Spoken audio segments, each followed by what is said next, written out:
تو اب سیرت پڑھنے کا مقصد کیا ہے؟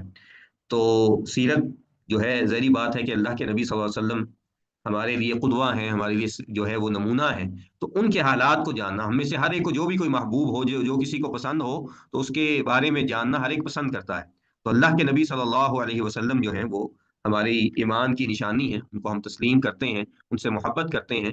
تو اس لیے ان کی جب زندگی کا مطالعہ ہم کرتے ہیں تو اس سے یہ ہمارے دلوں کی غذا ہے، دل کو جو ہے وہ ٹھنڈک پہنچتی ہے، روح کی خوشی ہوتی ہے، آنکھوں کی ٹھنڈک ہے یہ۔ تو یہ محض ایک معلومات نہیں ہے، کوئی تاریخ کا ورق نہیں ہے، بلکہ یہ ایک عبادت ہے کہ جو بندے کو اللہ کے قریب کرتی ہے۔ اور نبی کریم صلی اللہ علیہ وسلم کی زندگی جو ہے وہ صرف ایک عام انسان کی زندگی نہیں تھی، بلکہ اس طرح کی زندگی تھی جس میں کوئی نقص نہیں تھا، جس میں کوئی خامی نہیں تھی، جس میں کوئی کمی نہیں تھی، لیکن اس کے ساتھ ساتھ اللہ کے نبی صلی اللہ علیہ وسلم کی زندگی آزمائشوں سے بھرپور تھی۔ تو جس شخص پہ جتنی آزمائشیں گزری ہوں، اتنی اس کی جو ہے وہ شخصیت زیادہ کھل کے سامنے آتی ہے۔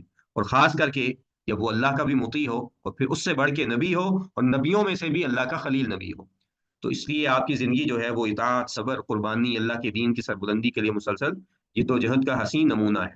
تو اس سے ہمیں کیا مقاصد حاصل ہوتے ہیں؟ ویسے تو یہ لاتعداد ہیں، لیکن ان میں سے کچھ جو اہم ہیں ان کا میں نے تذکرہ کیا ہے۔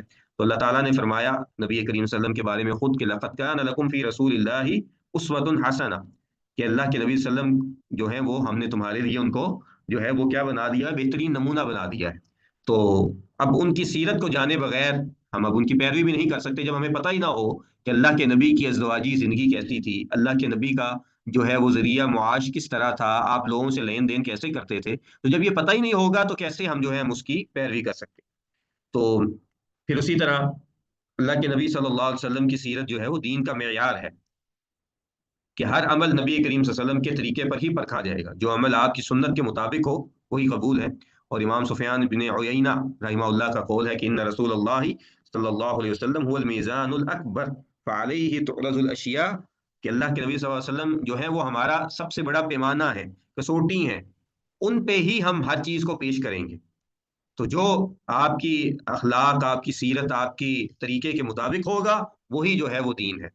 فما وافقها فهو الحق وما خالفها فهو الباطل، تو جو آپ کے طریقے کے مطابق نہیں ہوگا وہ چیز جو ہے وہ کبھی بھی دین نہیں ہو سکتی ہے۔ ٹھیک ہے جی۔ اس کے بعد اللہ تعالیٰ کا کلام سمجھنے کے لیے اس کے لیے بھی ہمیں کس کی ضرورت ہے؟ وہ بھی نبی کریم صلی اللہ علیہ وسلم کی زندگی ہی، کیونکہ اس کی دلیل خود ام المؤمنین سیدہ عائشہ رضی اللہ تعالیٰ عنہ کا قول ہے کہ کیا فرمایا کہ کان خلقہ القرآن، کہ صحابہ کچھ تابعین سیدہ عائشہ رضی اللہ تعالیٰ عنہ کے پاس تشریف لائے اور کہا کہ ہمیں اللہ کے نبی کے اخلاق کے بارے میں بتائیے۔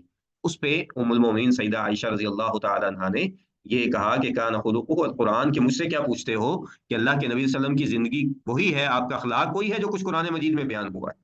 ٹھیک ہے۔ تو آپ صلی اللہ علیہ وسلم کی زندگی سے اگر ہم سیرت کا مطالعہ کریں تو ہمیں بہت سی آیات کا محل وقوع، ان کا شان نزول اور ان کی جو ہے وہ اہمیت اور افادیت کا جو ہے وہ فوراً پتہ چل جاتا ہے۔